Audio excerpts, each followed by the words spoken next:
पर इसको कॉन्फिडेंस बार बार अपने ऊपर सेल्फ डाउट हो जाता है, बार बार इसमें कॉन्फिडेंस की कमी हो जाती है, बार बार इसको थोड़ा सा डोज लगता है। अब भैया बोलते हैं हमारे को, हमारा क्या होगा सर, मेरा तो नहीं हो रहा है सर, मेरा तो पेपर बिगड़ गया सर। तो मैं आज सीयूटी वाले सारे बच्चों को एक चीज बताता हूं जो मैंने आज तक नहीं बताई। क्या होता है कि तुम लोग अपनी मेहनत के हिसाब से सोचते हो कि मेरा पेपर खराब गया, लेकिन तुम ये भूल जाते हो कि वो जो मेहनत है ना वो एक्सट्रीम वाली करवाता हूं मैं तुमसे, और बाकी सब बच्चे नॉर्मल वाली करते हैं। तो मैं हमेशा बोलता हूं, always set your targets above your expectation. CUET exam देने का सर ने मेरे को बताया, सर ने मोटिवेट किया बीच में, मतलब जैसे मेरे को होम सिकनेस होती थी कि भाई घर जाना है, सर ने बहुत मोटिवेट किया।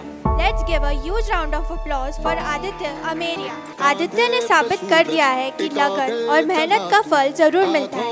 उन्होंने कोचिंग ज्वाइन की थी 12th में और पिछले साल 11th में उनका रिजल्ट 71.2% था। इस साल उन्होंने अपनी डेडिकेशन से अपने मार्क्स बढ़ाकर 79% तक पहुँचाए हैं। जैसे उड़े बेधड़क आंधिया, बहता चला तू, उड़ता चला तू। लास्ट ईयर बाग से 2 लड़कियां आई थी, अगर आपको याद हो, 2024 में। Akshita Maheshwari air 15th rank और आशी डांगरा AIR 49th रैंक। तो उन दोनों से बात करके ये भैया इंदौर आए। 12th की बात बता रहा हूं मैं। ये आए तो बड़े सपने लेके आए, सीधा आईपी मेट के नीचे बात नहीं करेंगे सर, अपन सीधा आईपी मेट निकालने वाले हैं सर, और 12th में फोड़ देंगे खतरनाक वाला।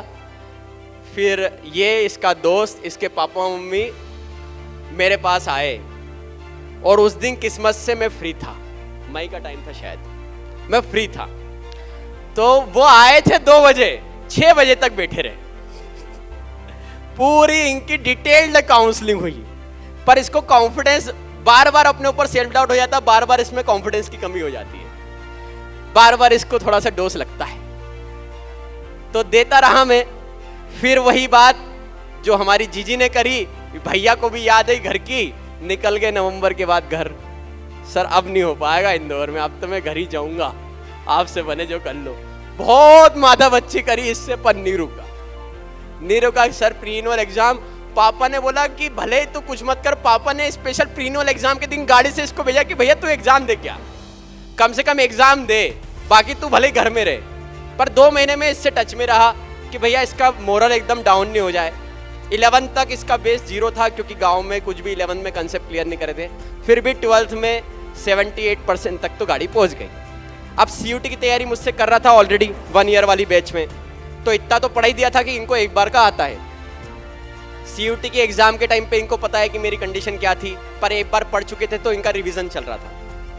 एग्जाम हुई, एग्जाम होने के बाद फिर भैया घर निकल गए। अब भैया बोलते हैं हमारे को, हमारा क्या होगा सर, मेरा तो नहीं हो रहा है सर, मेरा तो पेपर बिगड़ गया सर। तो मैं आज सीयूटी वाले सारे बच्चों को एक चीज बताता हूं जो मैंने आज तक नहीं बताई।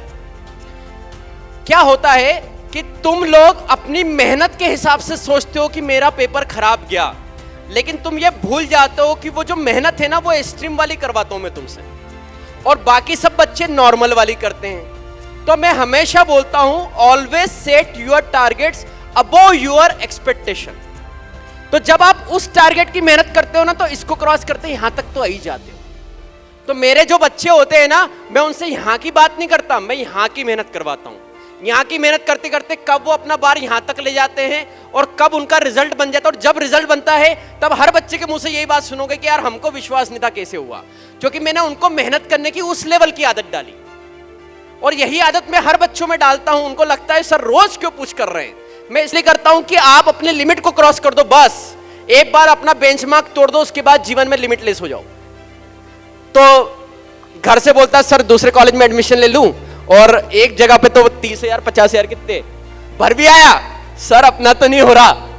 पर मैंने बोला था भाई रुक जा, वो कॉलेज तो कहीं जा नहीं रहा है। तो फाइनली इसको फॉरेन ट्रेड ही चाहिए था। सर मेरे को दूसरा कॉलेज नहीं मिला, मैं तो नहीं जाऊंगा, मेरे को फॉरेन ट्रेड मिलेगा तो ही एडमिशन लूंगा। पर विश्वास लीडर्स कोचिंग क्लास पे, मेरी बातों पे, और पापा ने बोल दिया इसको कि सर जो बोलेंगे वही करेंगे, तो ये चुप हो गया। अब सर जो बोलेंगे वही होगा, तो सर की बात इसने मानी, रुका और CUET में सिलेक्शन हुआ, इसको जो चाहिए था फॉरेन ट्रेड उसी में एडमिशन भी हुआ। Good evening everyone. सर को पहले तो बहुत बहुत बधाई सर। और बाकी मैं मेरे बारे में बताऊँ तो फिर मैं एक छोटे से गांव से आता हूँ जहाँ पर मतलब CUET के बारे में किसी को ज़्यादा कुछ पता भी नहीं था।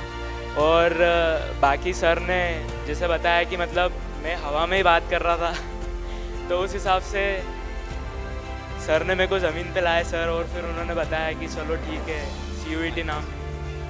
CUET एग्ज़ाम देने का सर ने मेरे को बताया।